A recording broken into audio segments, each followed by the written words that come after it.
sore atau selamat malam Bapak Ibu sekalian. Kita Iya, akan halo. membahas tentang Nuh yang ditemukan sebenarnya mulai dari bab 5 Kitab Kejadian, tapi pusatnya itu tentang air bah. Persoalan pertama, untuk memanaskan kepala kita sedikit, kita perlu bertanya, Nuh ini tokoh historis atau tidak? Gitu. Jadi orang yang bernama Nuh ini benar-benar ada atau tidak? Seperti lazimnya, teks-teks di dalam kitab Kejadian, khususnya pasal 1 sampai 11 yang disebut kisah awal mula, itu menceritakan tentang awal mula dunia, manusia, dosa, dan sebagainya sebagai panggung sejarah keselamatan, itu menampilkan tokoh-tokoh yang sebetulnya bukan tokoh historis dalam arti harfiah, tapi suatu kisah yang memakai bahasa mitos. Seperti Adam, itu kisah yang memakai bahasa mitos. Jadi jangan Anda cari di surga itu Adam orang yang tidak punya tali pusar di sana. Begitu juga Nuh, ya, sama modelnya begitu. Dari mana kita bisa tahu ceritanya ini banyak sekali tidak masuk akal kalau kita berpikir secara logis, historis, dewasa ini. Misalnya bagaimana orang bisa membangun kapal secanggih itu, mengumpulkan segala jenis hewan di dunia, kapan dia bisa mengumpulkan? Lalu nyiapkan makanan untuk binatang seluruhnya di dalam bahtera untuk 150 hari. Jadi bisa saling berkelahi binatang di dalam. Dan seterusnya, ada banyak alasan yang menjadi dasar bagi kita bahwa cerita ini bukan cerita historis harfiah. Walaupun ada banyak orang mencoba mengatakan atau membuktikan bahwa cerita ini historis, tapi tetap tidak akan bisa memberikan bukti yang kuat. Saya beri satu cerita untuk membantu Anda bahwa cerita-cerita semacam ini sangat lazim di zaman dulu.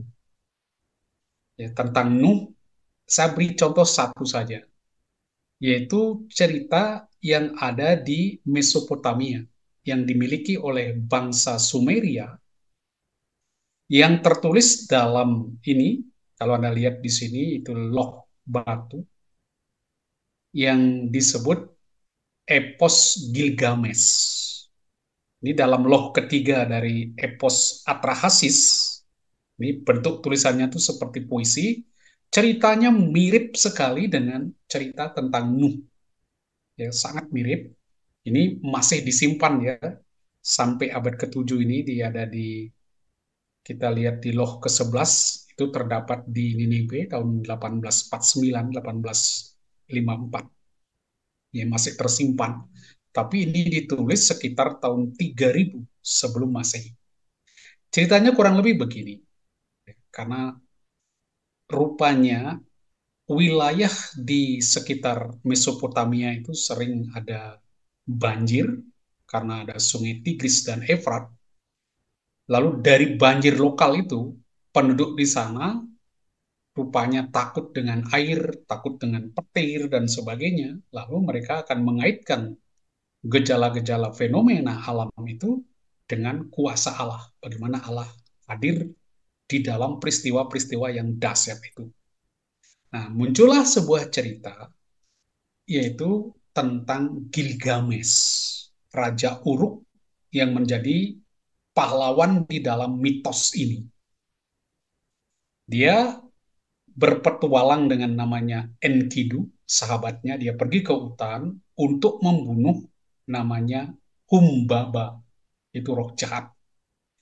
Nah, mereka berhasil mengalahkan Humbaba, tapi Humbaba mengutuk katanya, salah satu dari kalian berdua, yaitu Gilgamesh dan Enkidu, salah satu dari kalian akan meninggal. Nah, ketika mereka dalam perjalanan pulang, muncul Dewi Ishtar, anak perempuan Dewa Anu, itu mengajak mereka melakukan hubungan seksual. Kedua orang ini tidak mau, akibatnya Ishtar marah, lalu meminta ayahnya mengirim banteng surgawi. Terjadi pertarungan antara Gilgamesh dan Enkidu melawan banteng itu, dan ternyata mereka berhasil membunuh banteng itu. Dewa marah, lalu menghukum Enkidu dengan hukuman mati.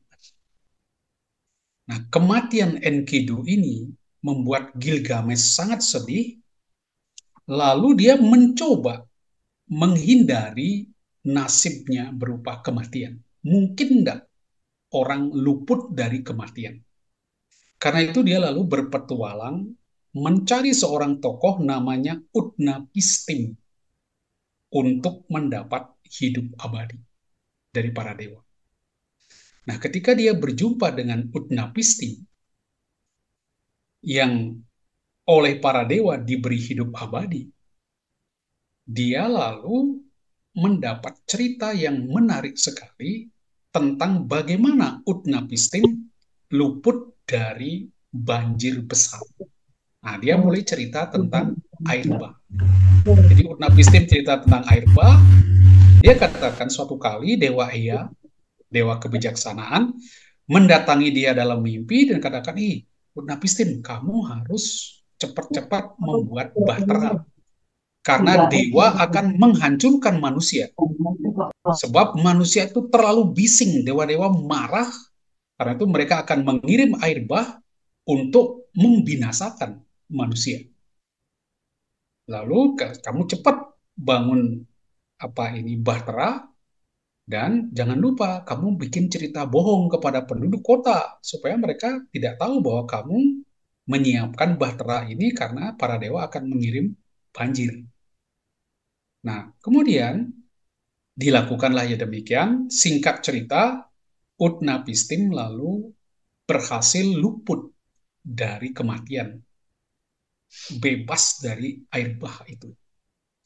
Nah, setelah mendapat cerita, nah lucunya cerita yang dikisahkan oleh Utnapishtim kepada Gilgamesh itu mirip sekali dengan cerita air bah versi kitab suci.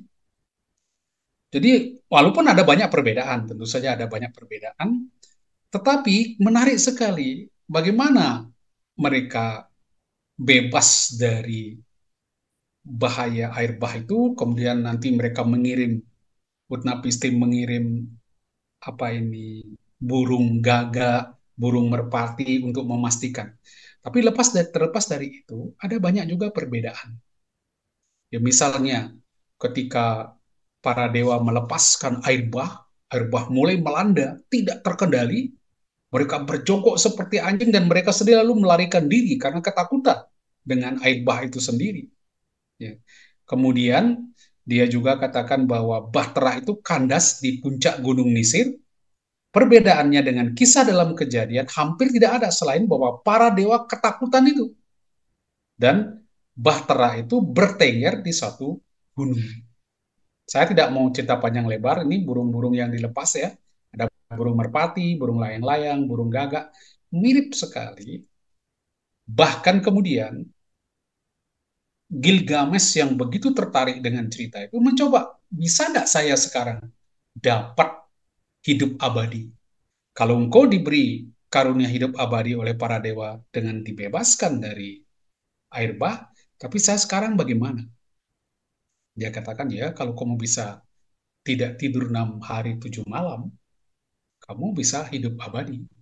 Ternyata Gilgamesh gagal, lalu singkat cerita dia kemudian diminta mencari tanaman, yaitu pohon kehidupan di dasar laut.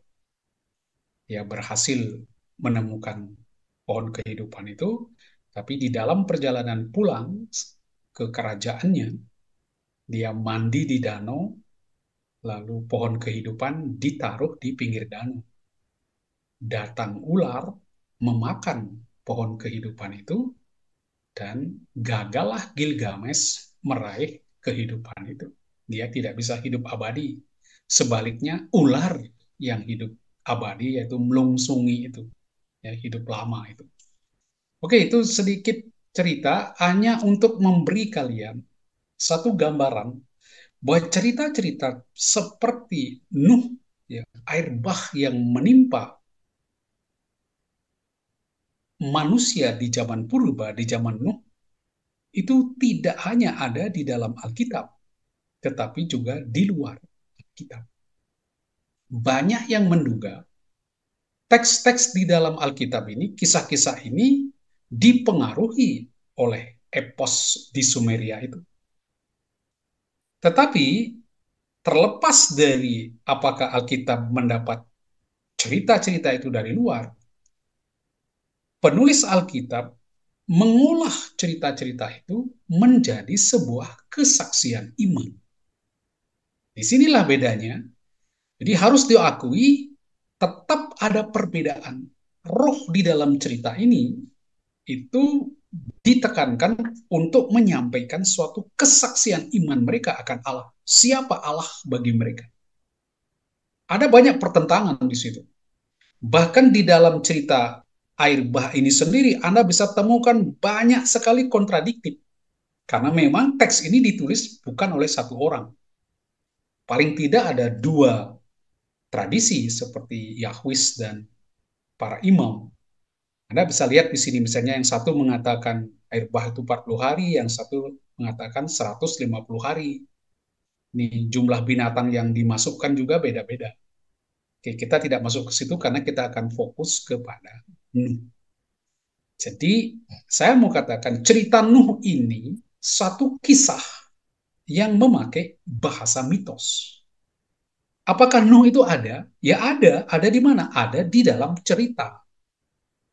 Ya, apakah faktanya, realitanya ada atau tidak? Kita tidak bisa memastikan. Tapi dulu kemungkinan besar ada suatu banjir lokal.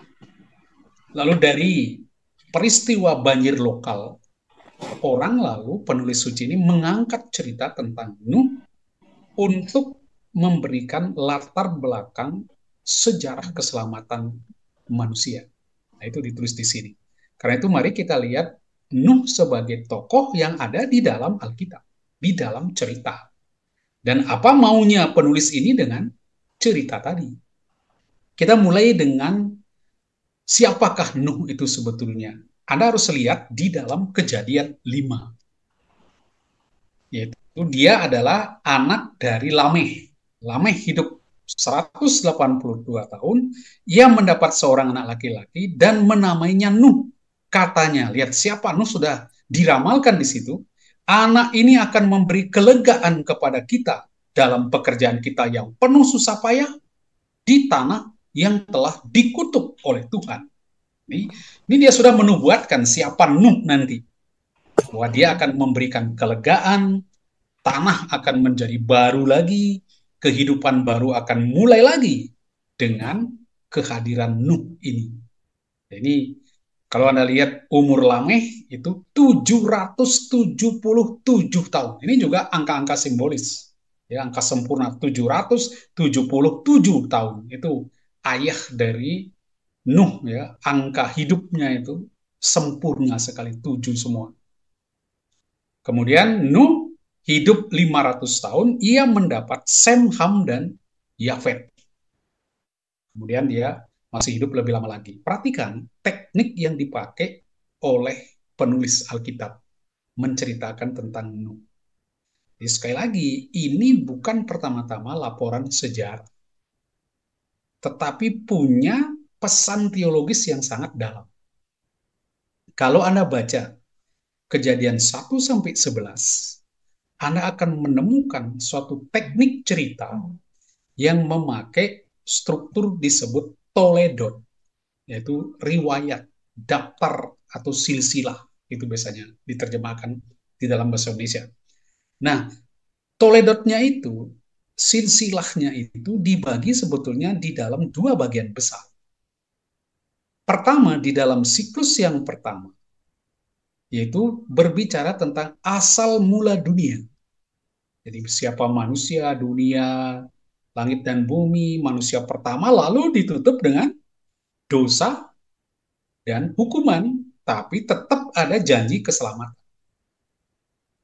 Setelah bagian pertama ini, yang berakhir di ayat 26 pada bab 4, muncul transisi pertama, ada genealogi, jadi daftar keturunan Adam dan Nuh.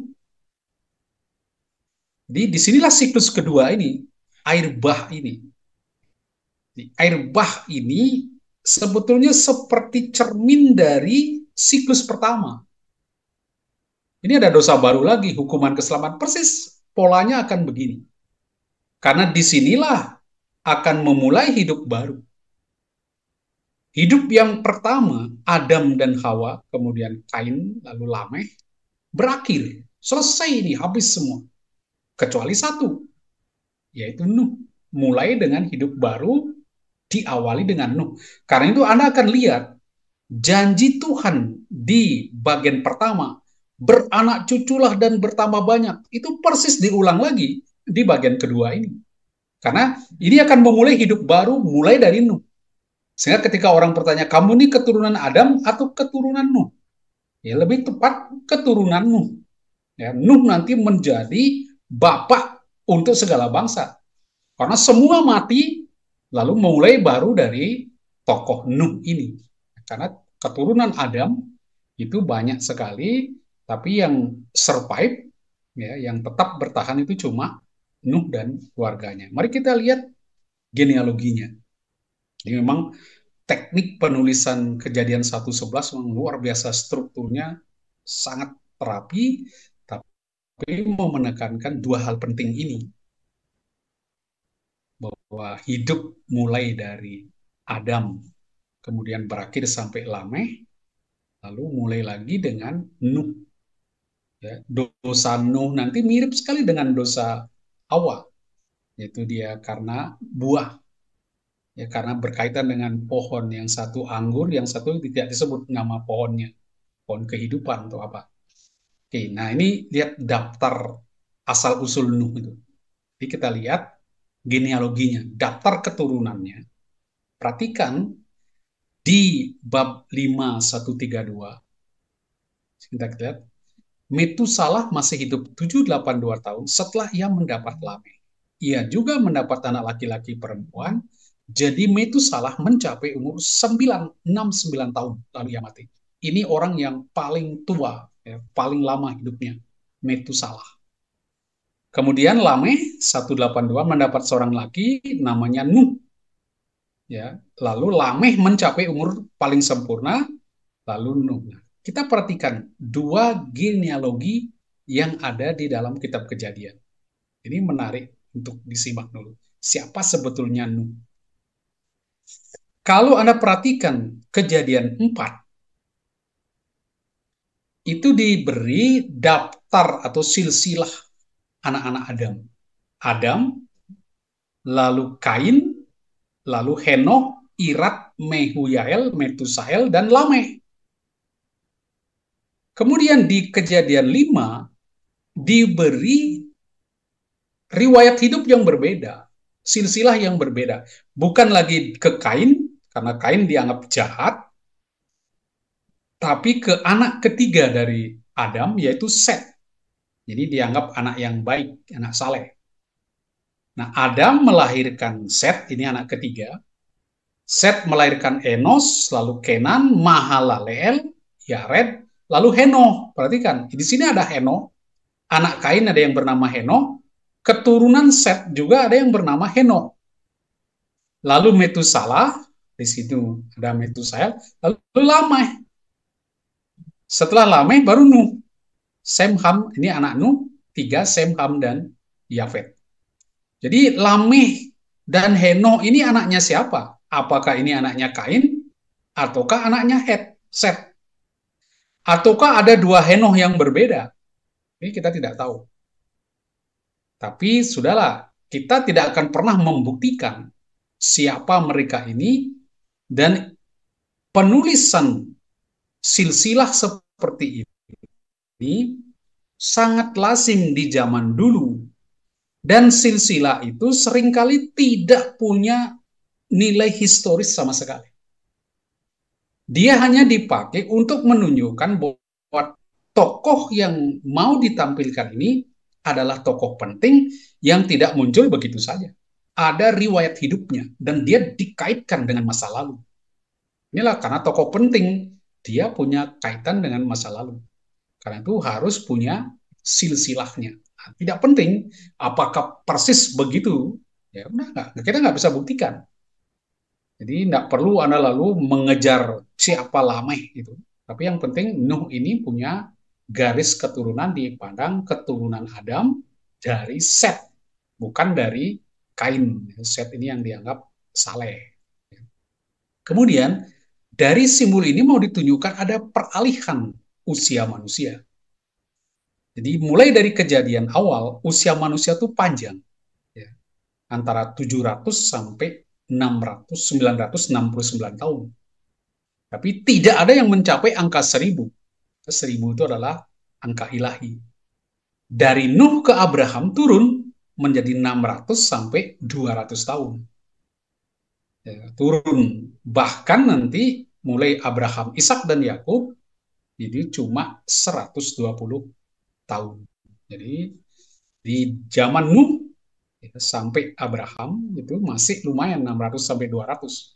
Tapi begitu mulai di Abraham sampai Yakub dan seterusnya hanya maksimal 120 tahun. Ini cara berpikir ya, simbol-simbol bahwa makin jauh manusia dari Tuhan, makin sedikit umurnya.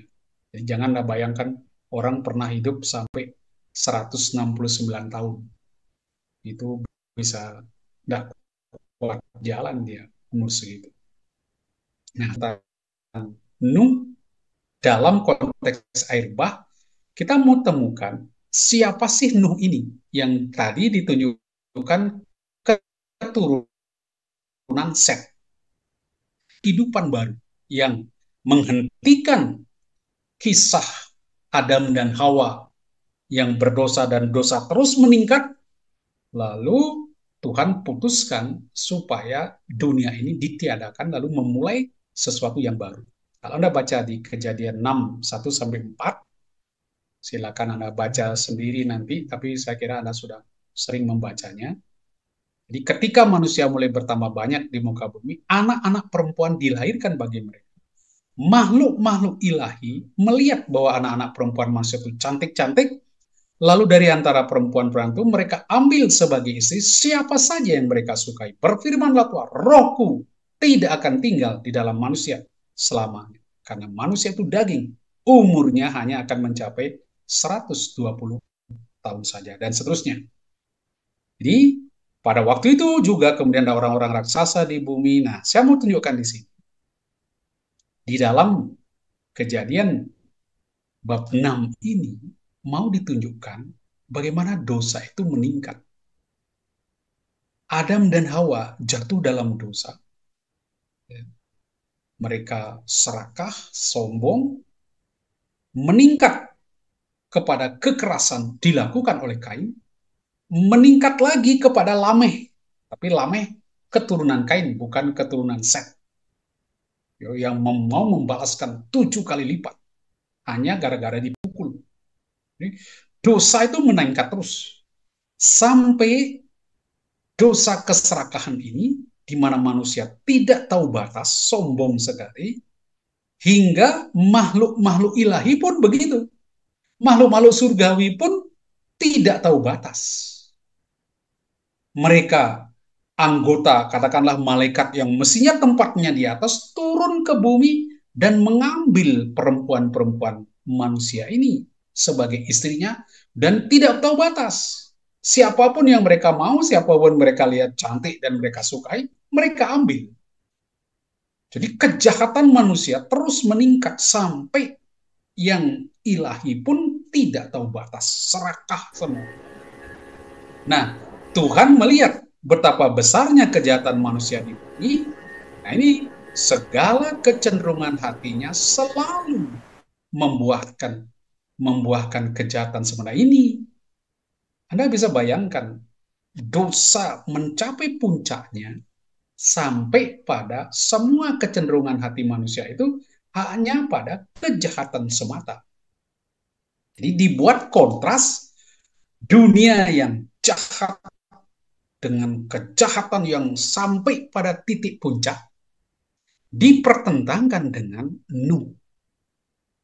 Ya, Anda lihat di sini, ya. Lalu Tuhan menyesal bahwa ia telah menjadikan manusia. Lalu dikaitkan dengan, tetapi di balik sesal Allah tetap ada harapan. Tetapi Nuh mendapat kemurahan hati Tuhan. Nuh mendapat kemurahan hati. Kenapa? Mengapa? Karena di tengah bumi yang rusak, semua kejahatan manusia begitu besar, segala kecenderungan hatinya, niatnya, cita-citanya, rancangannya, apa yang dipikirkan dan apa yang diinginkan, semua kejahatan. Itu sudah mentok, ya, sudah jahat luar biasa. Tetapi di balik atau di tengah-tengah hal yang demikian, masih ada tokoh yang baik, yaitu Nuh. Karena itu, Nuh mendapat kemurahan hati Tuhan. Situasi manusia yang jahat itu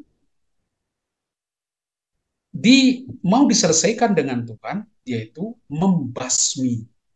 Karena sudah memuncak kejahatan, tidak bisa diapakan. Harus dibasmi. Cara penyelesaiannya, habisin. Karena itu Allah memutuskan untuk menghapus manusia dari muka bumi.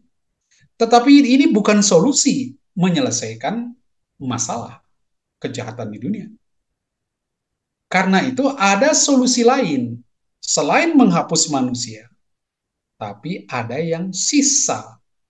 Tetapi Nuh mendapat kasih karunia di mata Tuhan. Ini. Di satu sisi tampak kemarahan ilahi mengancam manusia dengan kematian dan kehancuran, tapi di sisi lain ditampilkan kasih Allah yang cuma-cuma kepada manusia. Ini kita lihat, Tuhan memberikan kasih karunia kepada Nuh. Tetap ada jalan keselamatan. Nuh inilah yang membuka jalan keselamatan karena dia mendapat kasih karunia di mata Tuhan. Lalu dikisahkan riwayat Nuh. Inilah riwayat keluarga Nuh. Nah, dia tunjukkan kenapa dia mendapat kasih karunia di mata Tuhan.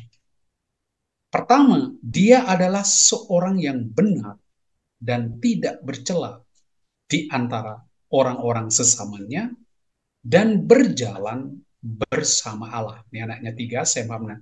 Nah, kita lihat konsep orang zaman dulu, yaitu orang yang saleh itu seperti apa. Mengapa Nuh berkenan di mata Tuhan? Apa kriteria menjadi orang yang berkenan pada Tuhan? Kita belajar dari Nuh. Kita tahu dari dia, oh seperti itu, supaya kita tidak masuk dalam kelompok orang yang dibinasakan oleh Tuhan. Seperti apa? Pertama, ini karakternya. 3 karakter positif yang mungkin bisa kita pelajari.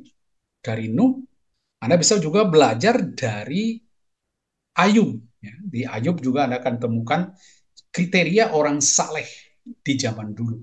Di sini, di zaman Nuh, kita temukan ini. Pertama, dia orang benar. Ya, Ibraninya syadik. Kemudian tidak bercela. Ketiga, berjalan bersama Allah. Yang dulu dibilang bergaul dengan Allah. Ini 3. Syadik, benar, tidak bercela, dan berjalan bersama Allah. Hidup Nuh yang seperti ini menjadi sangat menonjol karena dibandingkan dengan dunia yang sudah rusak, negatif sekali. Ini diselesaikan. Bagaimana itu dikontraskan? 2 ini. Supaya menjadi jelas bagi kita, mengapa yang rusak ini dihancurkan, sedangkan yang positif ini menjadi benih baru, awal baru, dunia baru. Nah, kata-kata itu kita perlu belajar kriteria karakter positif ini. Apa itu benar? Ya, sadik bukan sesuai dengan aturan moral tertentu. Ya, kita akhir-akhir ini orang teriak tentang moral, etika. Banyak orang tiba-tiba muncul jago-jago etika. ya, seperti bisa mengadili orang lain. Padahal kriteria-kriteria moral siapa yang menentukan? Ya, banyak bicara tentang moral.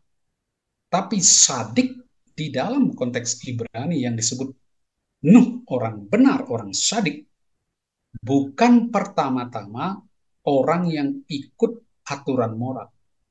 Bukan itu. Tetapi orang yang di dalam relasi, hubungan yang benar dengan Allah. Karena dia melakukan kebenaran dan keadilan.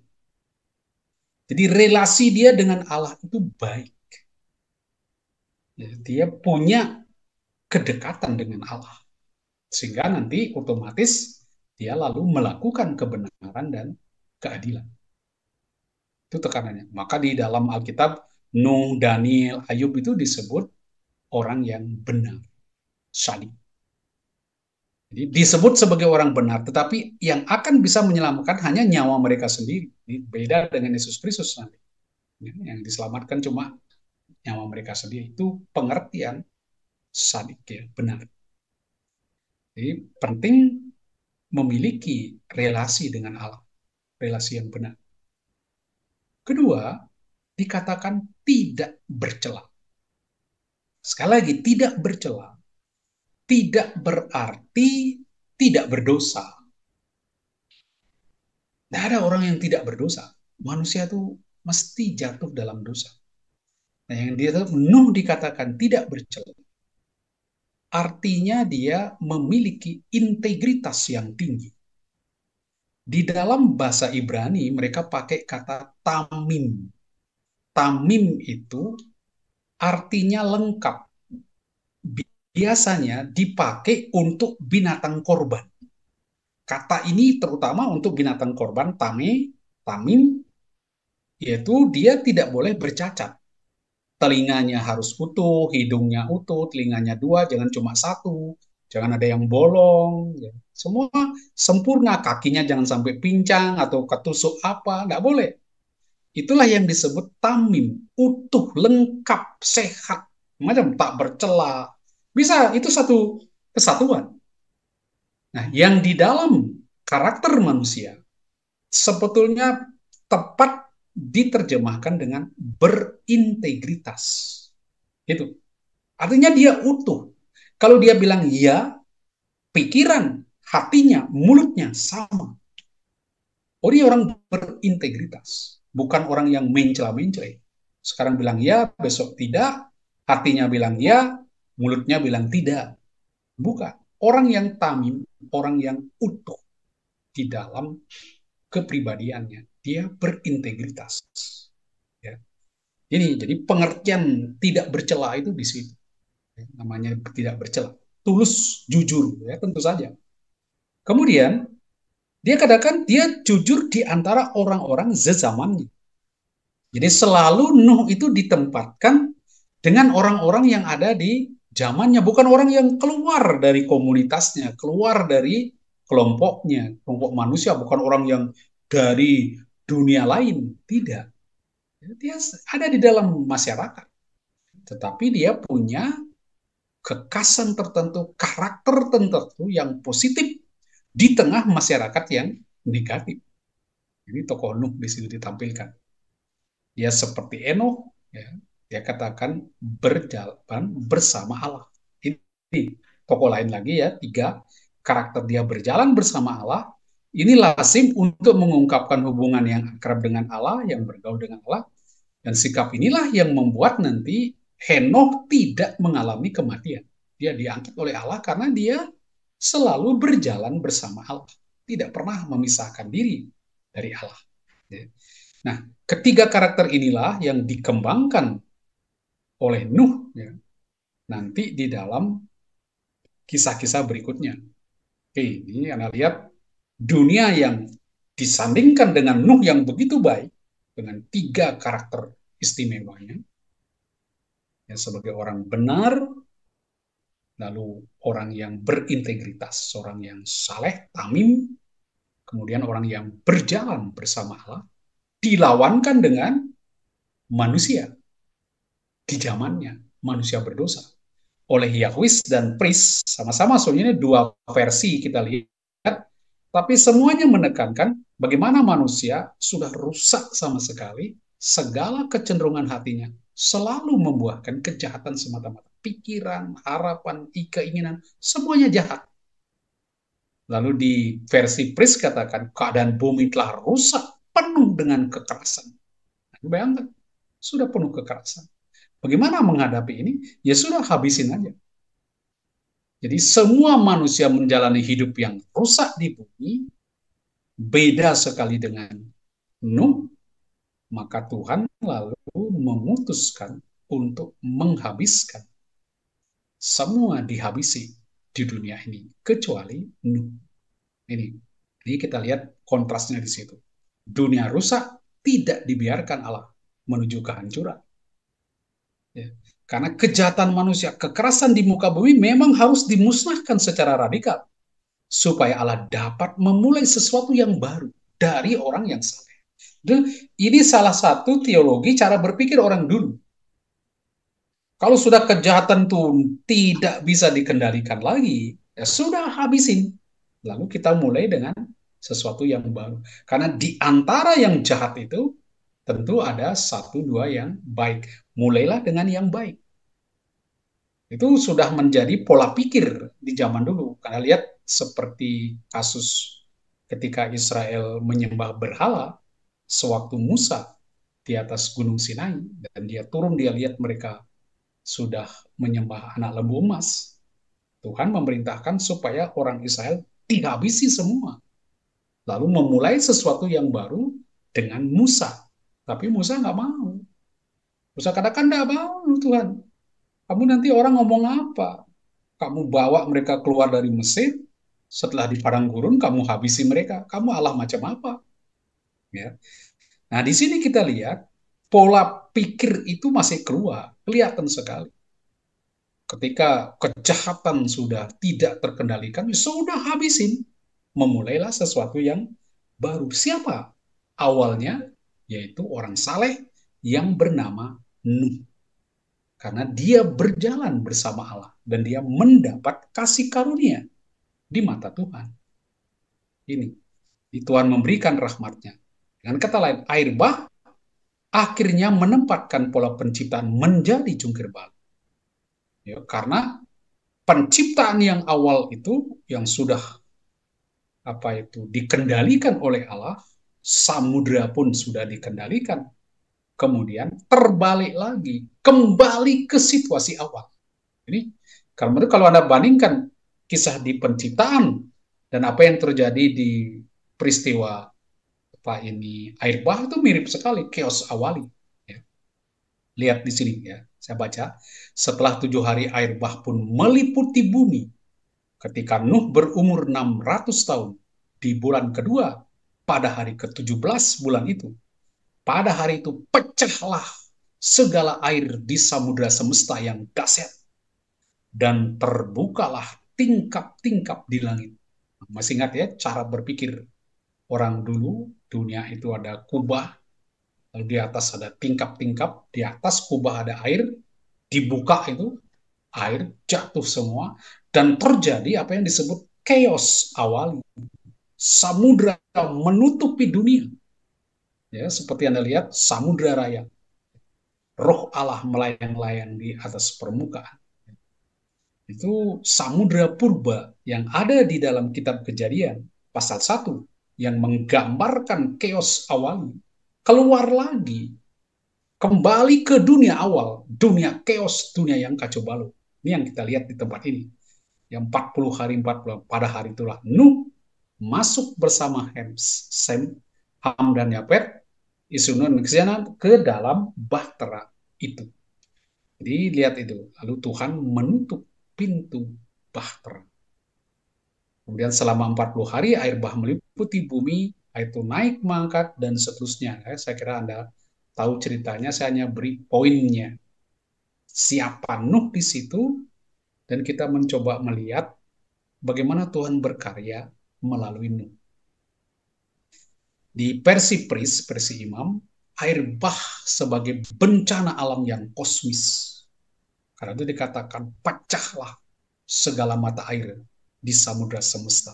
Inilah situasi chaos awal. Inilah anti penciptaan. Dosa membuat dunia yang diatur Allah kembali ke chaos awal. Kembali ke seperti sebelum penciptaan. Karena pada penciptaan pada hari ketiga, itu Tuhan menciptakan terang, semua kegelapan itu ditiadakan, dikendalikan, lalu samudra dikendalikan dengan menciptakan darat. Nah, sekarang ini kembali ke chaos awal, kegelapan dan samudra. Samudra yang dipisahkan dengan cakrawala dan dengan daratan sekarang nyatu lagi karena air semua turun dari atas dunia porak-poranda. 4 sungai di Taman Eden yang teratur memberi hidup menerjang, tidak terkendali, menebarkan kematian. Ini chaos digambarkan di dalam cerita ini ya. Imajinasi pengarang itu menunjukkan chaos awali kembali ke dunia lama. Air bah bukan bentuk hukuman ilahi, melainkan penghukuman manusia atas dirinya sendiri. Air bah merupakan realitas yang disebabkan oleh kejahatan manusia itu sendiri. Sebenarnya Allah tidak menginginkan rusaknya tata dunia, tapi dia sekarang mau memulihkan tata dunia yang kacau balau. Sulit sekali dipulihkan, karena itu dia lebih baik hancurkan supaya bisa memulai sesuatu yang baru. Nah, itu konsepnya. Itu yang terjadi pada air bah. Ini mirip seperti tukang periuk yang melihat periuknya rusak, pecah, ya gimana mengolahnya susah. Hancurkan saja, lalu bikin yang baru. Nah, itu teknik yang dipikirkan zaman dulu. Nah, itu Tuhan katakan, aku akan mendatangkan air bah meliputi bumi untuk memusnahkan segala makhluk yang memiliki napas hidup di kolong langit. Lalu memulai sesuatu yang baru. Dari siapa? Dari Nuh. Jadi Tuhan tidak keliru mempercayakannya kepada Nuh karena terbukti. Jadi Tuhan tidak salah pilih Nuh orang benar, dan dikatakan Nuh melakukan tepat seperti yang diperintahkan Tuhan kepadanya. Jadi ketika dia diminta membuat bahtera, walaupun itu sulit sekali cari binatang dan sebagainya, dilukiskan di situ Nuh melakukan tepat seperti yang diperintahkan. Luar biasa kan? Gimana dia cari binatang di seluruh dunia. Di penulis Ibrani katakan, karena iman setelah diperingatkan Allah tentang sesuatu yang belum kelihatan, Nuh dengan taat mempersiapkan bahtera untuk menyelamatkan keluarganya. Karena iman itu ia menghukum dunia, dan ia menjadi ahli waris kebenaran sesuai dengan imannya. Jadi kita bersyukur ditampilkan ada satu tokoh yang luput dari kehancuran karena kesalehannya. Dan karena dialah kita bisa, dunia ini bisa berlangsung terus. Ya.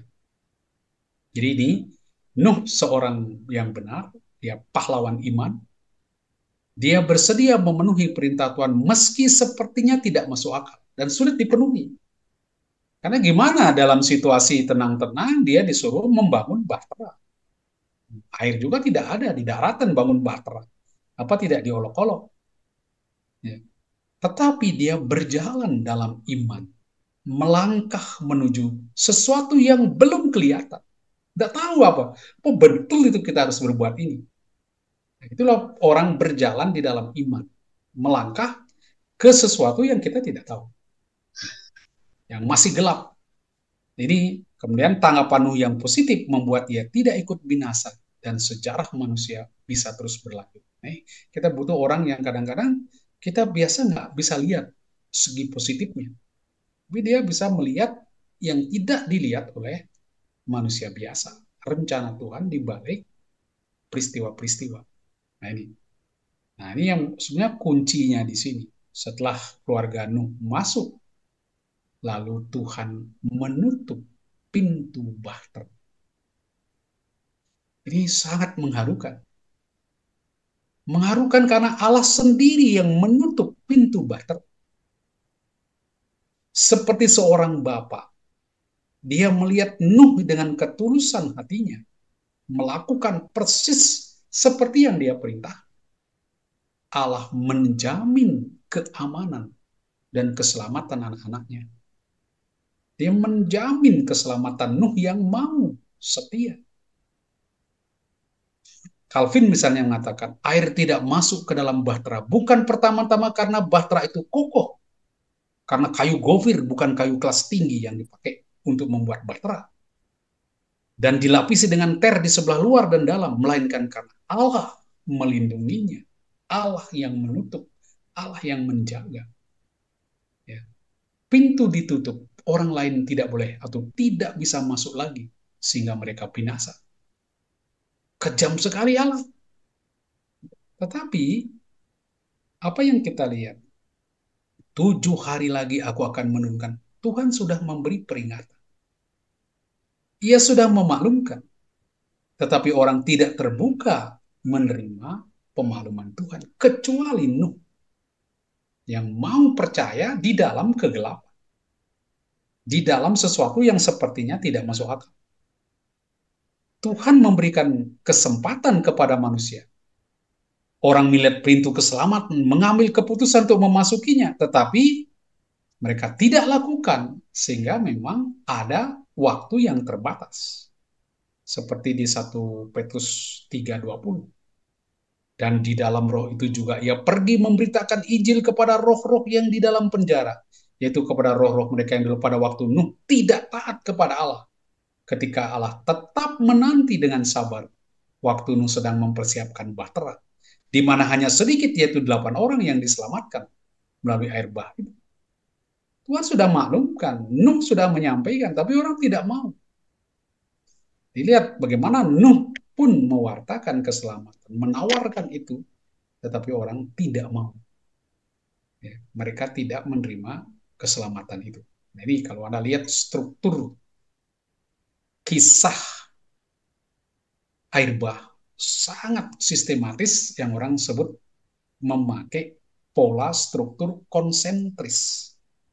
Dan kunci dari cerita itu seperti orang membuka, ya, kalau Anda buat pater tutup atau seperti apa ini sayap kupu-kupu buka begini, maka Anda akan temukan di tengah yang merupakan inti dari cerita ini adalah Allah ingat akan Nuh. Ini kuncinya. Setelah semua perjalanan perjuangan Nuh yang mencoba menerima dan melaksanakan apa yang Tuhan perintahkan, persis seperti yang dikatakan. Sampai seakan-akan Tuhan lupa pada Nuh, mereka terombang-ambing di atas bahtera, lalu Allah ingat akan Nuh. Inilah titik balik kehidupan. Titik balik kehidupan seorang tokoh besar. Allah mengingat Nuh dan segala binatang liar yang di dalam. Ini titik balik perjuangan Nuh. Mengingat bukan sekedar memanggil kembali ingatan akan sesuatu yang telah dilupakan, tapi terutama memperhatikan, memelihara seseorang atau situasi di dalam hati. Dia ingat, kemudian dia jaga. Allah mengingat Nuh karena ia menaruh Nuh dan nasibnya di dalam hatinya. Lalu ia menyelamatkan. Peristiwa besar ini terjadi diawali dengan Allah mengingat Nuh. Hal yang sama ia lakukan terhadap Israel di Mesir. Allah mendengar rintihan mereka, lalu ia ingat perjanjiannya dengan Abraham, Ishak, dan Yakub. Lalu Allah turun untuk menyelamatkan bangsa itu. Inilah yang terjadi dengan Nuh yang begitu setia, melakukan persis yang seperti Tuhan perintahkan. Pada saatnya sepertinya Allah lupa akan Nuh. Mereka terombang-ambing di dalam air yang begitu besar dan dahsyat. Sampai pada titik tertentu, Allah mengingat Nuh. Inilah kemudian yang saya katakan titik balik. Salah satu teks terpenting yang menjadi penutup pertama kisah air bah. Ya, Allah ingat. Kemudian Dia lalu menghentikan air, lalu hujan berhenti, pertama-tama reda, Tuhan kirim burung gagak, lalu ada burung merpati dan seterusnya. Saya tidak ceritakan di situ, yang Anda bisa lihat sendiri nanti. Tapi yang menarik, begitu keluar dari Bahtera, Teba, yang sebetulnya mirip sekali dengan keranjangnya Musa, itu kata yang sama dipakai. Jadi mereka diselamatkan dari air yang kemudian oleh orang-orang Kristen dilihat sebagai simbol pembaptisan. Nuh yang diselamatkan dari air bah ini, begitu keluar, apa yang dia lakukan pertama? Mendirikan mesbah bagi Tuhan. Inilah ucapan syukur Nuh bagi Tuhan. Ya. Ia mengambil beberapa ekor binatang dari segala hewan yang tahir, juga dari segala burung yang tahir, lalu mempersembahkan kurban bakaran di atas mesbah itu. Ketika Tuhan mencium aroma yang menyenangkan itu, berkatalah Tuhan di dalam hatinya, aku tidak akan mengutuk bumi ini karena manusia, sekalipun kecenderungan hatinya jahat sejak kecil, dan aku tak akan membinasakan lagi segala yang hidup seperti yang telah kulakukan.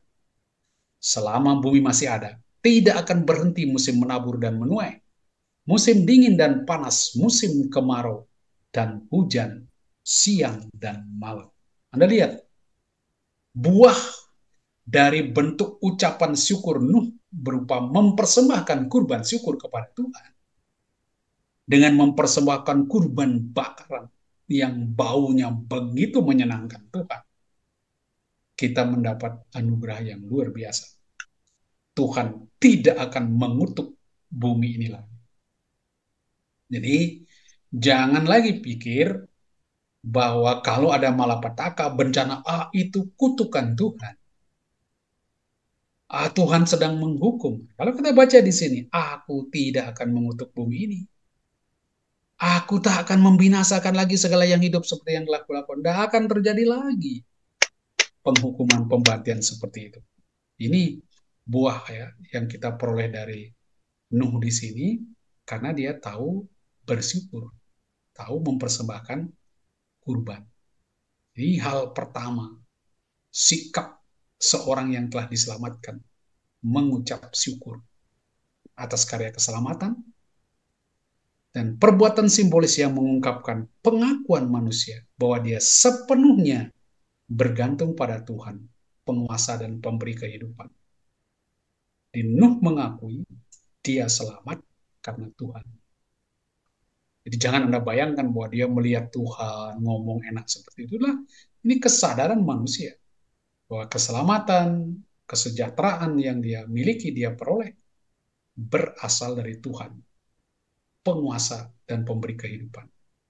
Nah, ini dia ungkapkan dengan mempersembahkan kurban bakar. Kemudian kurban yang dipersembahkan mewakili orang yang mempersembahkan. Jadi orang yang beribadat mengorbankan miliknya atas nama dirinya sendiri dan orang lain. Dengan mempersembahkan korban, dia mempersembahkan juga dirinya kepada Tuhan. Nah, ini bentuk kesalehan Nuh yang kita lihat di sini. Tahu bersyukur, tahu memuji Tuhan. Ini sesungguhnya Tuhan tidak mengendaki daging hewan ataupun makanan lainnya. Yang dikehendaki Tuhan adalah hidup dan hati kita dalam bentuk kepatuhan, syukur, dan tobat. Ini di dalam perkembangannya. Tapi apa yang dilakukan oleh Nuh, ya, yang secara simpel dia ungkapkan dengan mempersembahkan kurban.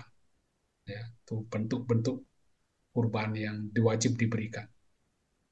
Dengan mempersembahkan kurban bakaran, Nuh mengucap syukur kepada Tuhan, mengakui ketergantungannya pada Tuhan. Dan dia menunjukkan kesungguhannya untuk mendekati Allah, untuk ambil bagian dalam menciptakan perdamaian. Sinilah kita lihat Nuh tampil sebagai perantara antara Allah dan seluruh ciptaan, memimpin umat manusia masuk dalam hubungan intim dengan positif dengan Allah. Setelah sebelumnya begitu jauh karena dosa. Jadi saya katakan, mulai lagi sesuatu yang baru dengan Nuh sebagai perantara di situ yang membangun relasi manusia dengan Allah secara positif. Nuh lah yang melakukan itu. Dan dia awali dengan mengucap syukur dalam bentuk mempersembahkan kurban. Maka ini ya, jadi kita temukan tokoh Nuh yang luar biasa di sini. Nah, bagaimana tanggapan Tuhan terhadap korban bakar? Ada orang kadang Tuhan itu ternyata suka daging panggang, suka sate Tuhan itu ya. Jadi Tuhan yang begitu senang dengan apa yang dilakukan oleh Nuh berjanji tidak akan mengutuk bumi dan tidak akan membinasakan lagi. Ini kita pegang ini. Dan mengejutkan kisah air bah yang diawali dengan menjelaskan penyebab dosa manusia dan dosa manusia ke seluruh kecenderungan hatinya kepada yang jahat membuat Tuhan memutuskan untuk membinasakan, memusnahkan. Kini pada ayat 21 ditegaskan Allah akan menerima manusia apa adanya dengan segala kelemahannya. Sekalipun kecenderungan hatinya jahat sejak kecil, tidak akan dilakukan. Sebelumnya, dia katakan karena kecenderungan hati manusia itu jahat, Tuhan menyesal, lalu memutuskan membinasakan. Tetapi setelah ini, apalagi setelah mencium kurban Nuh yang begitu harum, Tuhan berjanji di sini tidak akan menghukum manusia.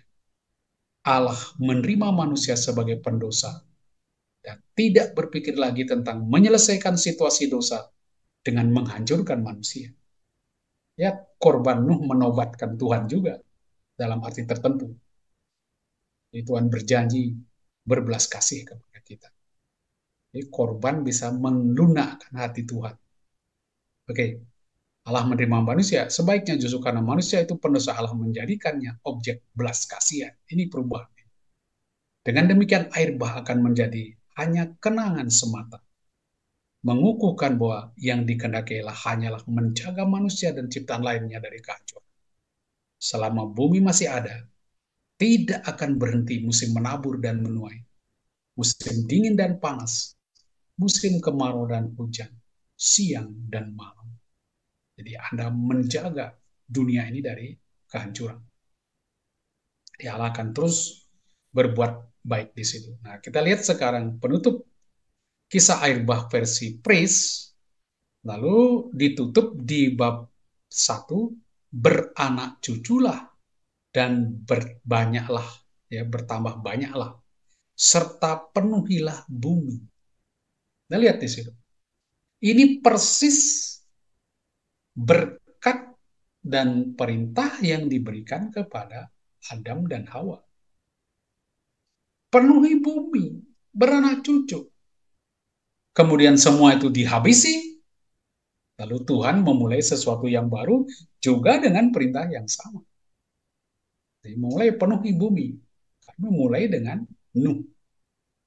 Jadi janji Tuhan air bah tidak akan terjadi lagi. Itulah untungnya beda dengan ketika di zaman Adam. Memang kejahatan terus meningkat. Tapi Allah menyesal dan bermaksud memusnahkannya. Namun kehidupan akan berjalan terus. Dan sekarang mau ditekankan, belas kasih Allah akan melampaui kejahatan manusia. Belas kasih Allah tidak bisa dibendung, dibatalkan oleh kejahatan manusia. Karena itu Allah melihat bahwa tidak ada gunanya memusnahkan ciptaannya. Dunia diselamatkan dan hidup baru pun dimulai dengan Nuh. Ini saya katakan, kita bersyukur Nuh menjadi cikal bakal hidup yang baru. Karena dia keluar dari bahtera karena kesalehannya sebelumnya, dia bisa diselamatkan, tapi dia keluar mengucap syukur, mempersembahkan kurban yang begitu harum. Lalu Tuhan memberikan hadiah yang luar biasa ini, terutama bagi keturunannya. Ya. Jadi inti kisah ini adalah realitas teologis. Ada rahmat, ada anugerah, ya, hen. Ketika bumi dan manusia terkutuk dan semuanya hendak sirna, pertama kali dikatakan, tetapi Nuh mendapat kemurahan hati Tuhan. Ini kita nemukan. Jadi ada selalu kemurahan hati Tuhan. Nuh adalah seorang yang benar dan tidak bercela di antara orang sesamanya. Jadi, kemurahan hati Tuhan tentu berkaitan dengan kebenaran dan hidup tanpa celah. Jadi bukan kebetulan. Jadi tetap ada korelasi antara hidup benar dengan kemurahan hati Tuhan. Jadi kalau kita menginginkan kemurahan hati Tuhan, tentulah kita juga harus membuka diri untuk hidup secara benar. Jadi kita lihat ya, ini Allah membarui berkat-Nya, menyadari bahwa ciptaan telah rusak oleh kekerasan yang memberikan kepada manusia hak untuk makan binatang sekarang. Lalu keberadaan baru tentang nilai manusia yang adalah kudus. Jadi Tuhan lalu setelah membebaskan, sekarang kita diberi hak baru, yaitu hak makan binatang. Sebelumnya kan tidak boleh, kita hanya makan biji-bijian. Sekarang boleh makan binatang, tetapi tidak boleh makan darahnya. Jadi pembunuhan binatang itu adalah kekerasan yang perlu ditolerir oleh Allah. Karena kalau Anda makan binatang, Anda membunuh. Kekerasan itu. Boleh, tapi tetap ada batasnya, yaitu manusia jangan makan darah binatang. Karena di dalam darah itu ada kehidupan. Dengan kata lain, tidak makan darah itu mengakui bahwa meskipun aku melakukan kekerasan, membunuh binatang, hidup itu tetap sakral. Orang tidak boleh mengambil nyawa orang lain. Jadi, karena nyawa itu dianggap ada di dalam darah. Tetap darah itu, nyawa itu hak Tuhan, milik Tuhan. Itu kadang-kadang. Tapi ini sudah ada perubahan. Nah, para rabi melihat apa yang Tuhan lakukan kepada Nuh lewat ada perjanjian di situ, lalu mereka merumuskan, sebetulnya tidak selalu jelas cara dia merumuskan hukum ini. Mereka katakan kepada Nuh, Tuhan memberikan hukum universal yang berlaku untuk semua orang. Karena Israel itu baru mulai dengan Abraham. Kejadian 1-7 itu tentang awal mula dunia, awal mula manusia, awal mula dosa, awal mula keselamatan yang bersifat universal. Karena itu hukum yang diberikan kepada Nuh itu hukum yang bersifat universal. Beda dengan hukum di dalam Torah lainnya, kemudian juga di Gunung Sinai. Itu cara pikir mereka. Nah, para rabi menyebut ada 7 hukum Nuh: menegakkan keadilan, tidak menghujat Allah, menolak berhala, menghormati ayah ibu, mengasihi sesama, menjauhkan diri dari percabulan, menjauhkan diri dari kejahatan. Ini disebut 7 hukum Nuh yang bersifat universal, artinya bagi semua orang. Ini etika bagi semua orang. Itu umum kan. Semua masa masih sesama pasti semua kan menghormati ayah ibu, menolak berhala, semua begitu. Ya. Jadi Allah mengulangi berkat yang diberikan di sini karena kita diundang untuk melakukan hal yang sama di sini. Oke. Ini ya pada perjanjian Nuh dengan ciptaan, untuk keturunannya lalu diberi tanda. Tuhan memberikan tanda berupa pelangi. Ya, supaya kita selalu ingat bagaimana Tuhan berjanji kepada manusia bahwa dia tidak akan membinasakan lagi. Lalu kita lihat dengan melihat pelangi, kita ingat perjanjian Tuhan ya, simbol-simbol. Saya masuk ke bagian yang terakhir supaya Anda bisa nanti bisa ada waktu untuk tanya jawab. Di anak-anak Nuh yang keluar ini yang bagian terakhir ya. Ini di bab 9 ayat 18 sampai 29. Anak-anak Nuh yang keluar dari Batra ialah Sem, Ham, dan Yafet.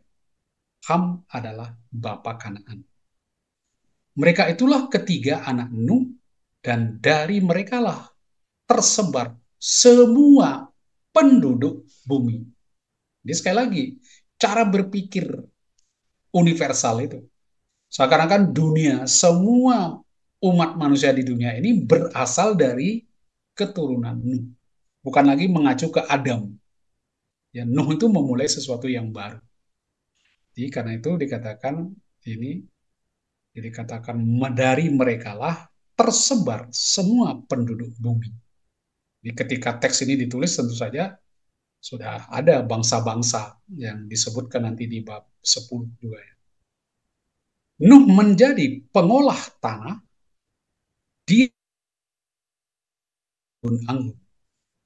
Dimulailah kalau di dalam tradisi Kejadian setelah Kain itu kan mulai ada tradisi tukang besi dan sebagainya, ya, kebijaksanaan atau pekerjaan-pekerjaan di kota.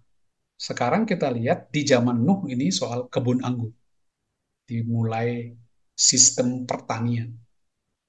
Dia katakan, Nuh menjadi pengolah tanah, dialah yang mula-mula membuat kebun anggur.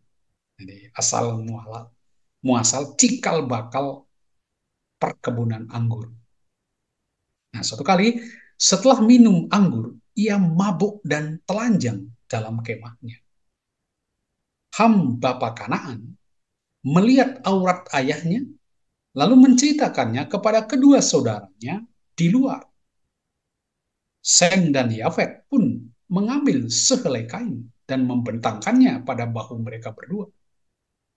Mereka lalu berjalan mundur dan menutup aurat ayahnya sambil memalingkan muka sehingga mereka tidak melihat aurat ayahnya.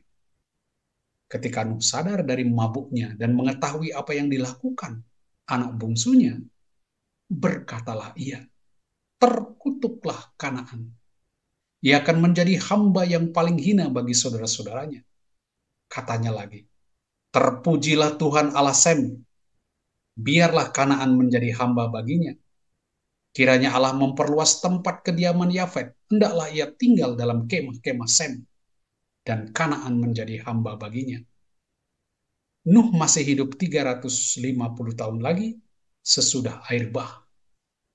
Jadi Nuh mencapai umur 950 tahun, lalu ia mati.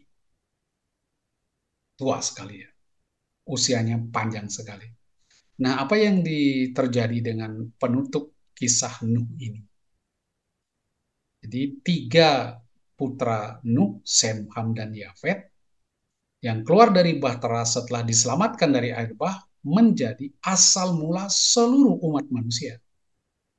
Inilah di pembagian ya benua Eropa, kemudian apa ini Timur Tengah dan seterusnya. Jadi semua ini kan mereka lihat suku-suku yang ada di sekitar Timur Tengah kuno sampai dengan Eropa yang dikenal oleh orang di zaman ketika penulis hidup. Ya, tentu Indonesia belum ada waktu itu. Ya. Dari mereka ini tersebar semua penduduk bumi, ya, tapi mereka gambarkan bumi itu berbeda dengan kita sekarang. Semua orang di dunia dilihat sebagai keturunan Nuh yang memulai ciptaan baru. Ya. Sungguh mengejutkan bahwa secara khusus Ham disebut sebagai Bapak Kanaan. Ini sudah mengacu ke Israel yang tinggal di Kanaan. Bapaknya siapa? Ham. Kan Hamnya dagingnya babi ya. Ini sudah disebut Bapak Kanaan. Seakan-akan sudah ada, dengan kata lain ya, ketika teks ini ditulis sudah ada Kanaan yang merupakan musuh bebuyutan orang Israel.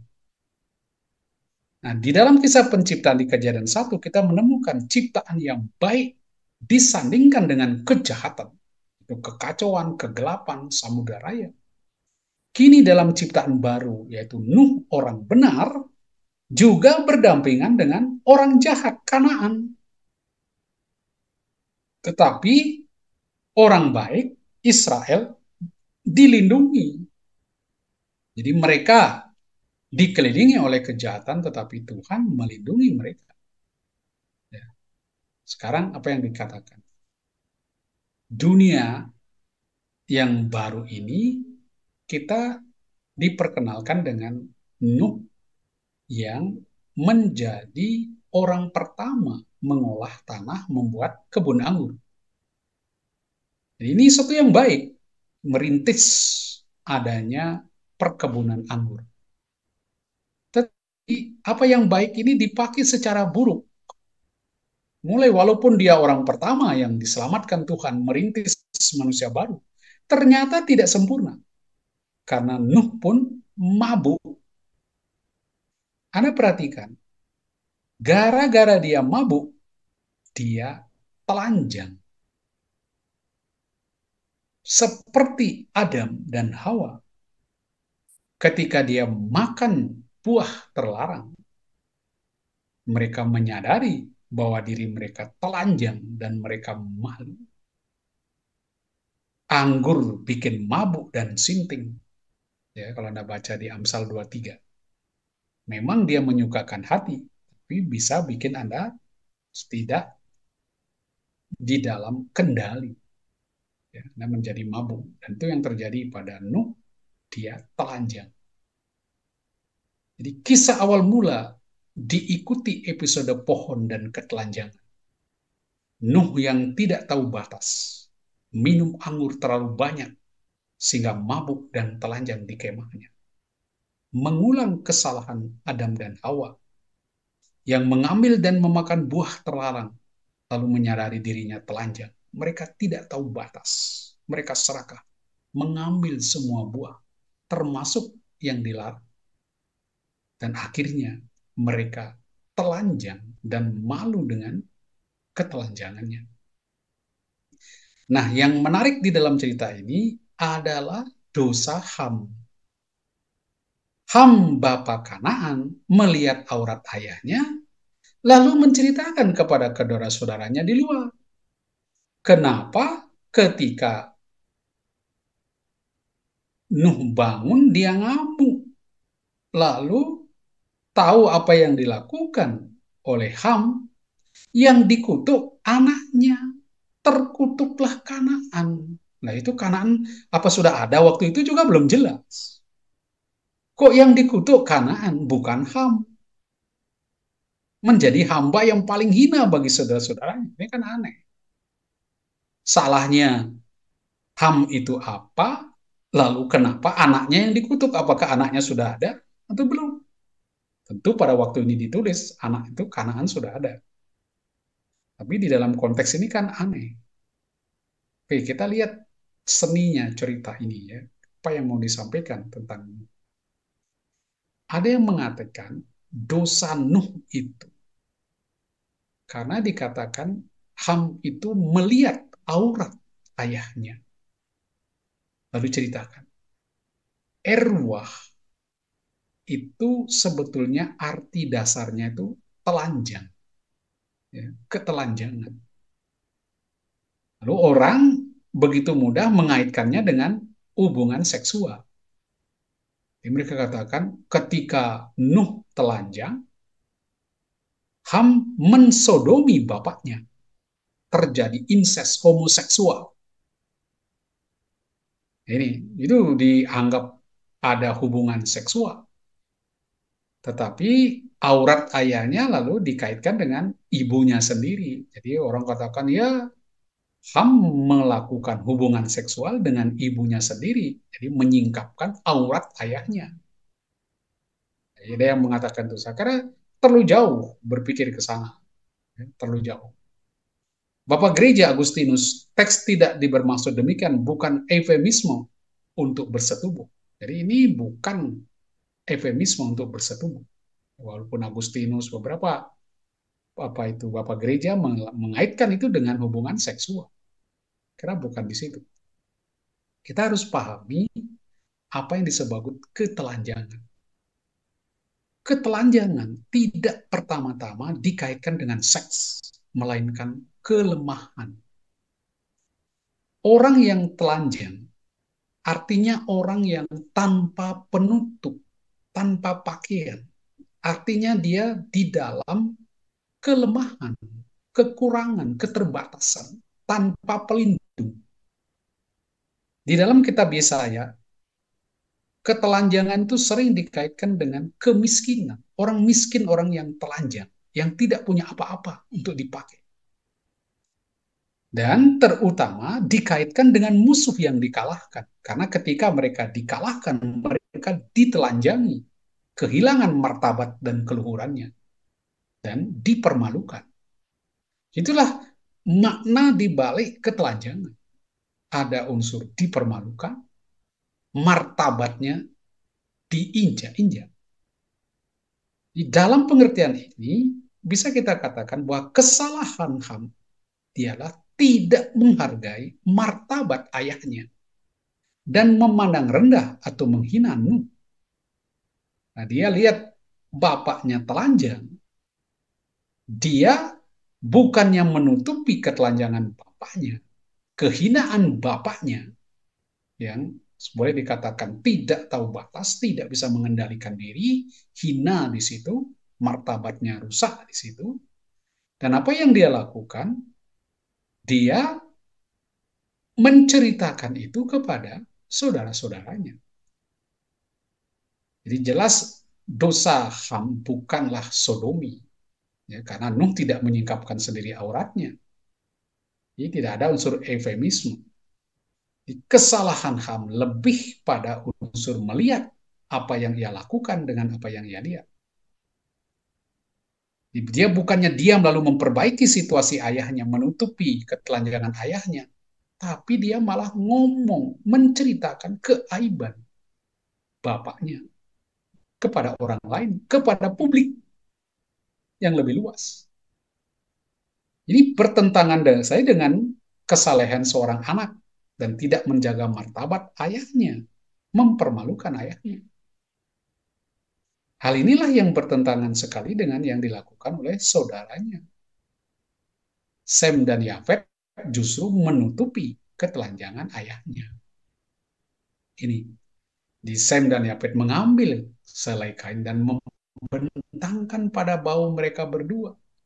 Mereka lalu berjalan mundur menutupi aurat ayahnya sambil memalingkan muka sehingga mereka tidak melihat aurat ayahnya. Ini mengulang perbuatan Allah terhadap Adam dan Hawa. Dia menutupi ketelanjangan Adam dan Hawa, bukan malah menceritakan, mengobrol aib orang kemana-mana. Menutupi ketelanjangan ayah mereka tanpa memandangnya. Dengan demikian mereka memulihkan martabat yang hilang akibat kemabukan. Inilah bentuk hormat anak kepada orang tua. Tidak menyebarkan aib orang tua keluar. Nah, inilah akibatnya. Ketika Nuh tahu apa yang dilakukan oleh Ham, Nuh mengutuk bukan Ham, melainkan anaknya, Kanaan. Mengapa? Kanaan adalah orang-orang yang menjadi musuh bebuyutan orang Israel. Mereka terlibat dalam pertempuran yang panjang. Agama atau berhala mereka sangat lama memikat orang Israel dan sering menggiring Israel kepada berhala. Inilah teks ini memberi dasar mengapa orang Kanaan musuh Israel secara alami. Mereka anak-anak Ham yang dikutuk Allah sejak semula keberadaan mereka. Nah, ini semacam etiologi menjelaskan kenapa kita bermusuhan orang Kanaan. Tingkah laku moral dan religius orang Kanaan dianggap tidak benar dan dihinakan oleh Israel. Itu mereka dianggap terkutuk. Nah, itu tersirat dari tujuan untuk melawan berhala. Mereka meningkatkan ini, nasionalisme ini. Itulah kurang lebih apa yang saya katakan tadi, korelasi antara Nuh dan Ham yang kemudian mengutuk anak Ham, yakni Kanaan.